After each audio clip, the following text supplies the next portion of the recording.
MP పుట్టా Mahesh Yadav drugs case రెండు రాష్ట్రాల్లో రాజకీయ శిఖరాజేస్తోంది. ఈ వ్యవహారంపై తిరుపతి వైసీపీ ఇన్ఛార్జ్ భూమన అభినవ్ రెడ్డి ఘాటుగా స్పందించారు.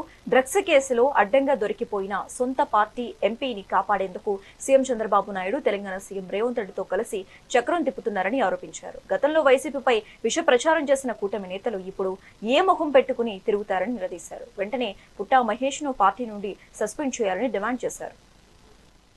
రాత్రి హైదరాబాద్ శివారు ప్రాంతాల్లో జరిగినటువంటి ఒక సంఘటన మొత్తం రాష్ట్ర రాజకీయాలని కుదిపివేస్తోంది. Telugu Desam party MP, Eluru MP Putta Sudhakar Yadav గారి తనయుడు పుట్టా మహేష్ యాదవ్ డ్రగ్స్ తీసుకుంటూ హైదరాబాద్ పోలీసులకు పట్టుబడడం ఒక సంచలనం రేకెత్తించినటువంటి అంశం.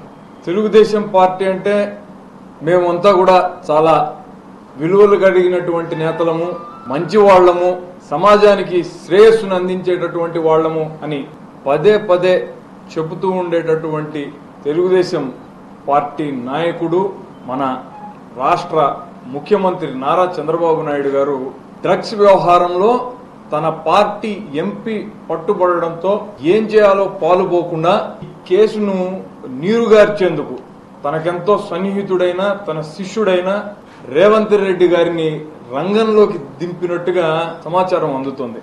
పార్లమెంటేరియన్లు దేశంలో ప్రజలకు మంచి చేసేటటువంటి నిర్ణయాలు తీసుకోవాల్సింది పోయి పార్లమెంటులో ఉపన్యాసాలు ఇచ్చి ఏది అవసరం ఏది అనవసరం అనేటటువంటి చర్చకు తెరలేపి ప్రజలకు ఉపయోగపడాల్సింది పోయి వాళ్లకు ఇన్స్పిరేషన్గా ఉండాల్సింది పోయి ఈరోజు పక్కదారి పట్టిపోతుంటే సమాజం ఎటువైపు పోతోందన్నటువంటి ప్రశ్న ప్రజల్లో పెద్ద ఎత్తున వినపడుతుంది.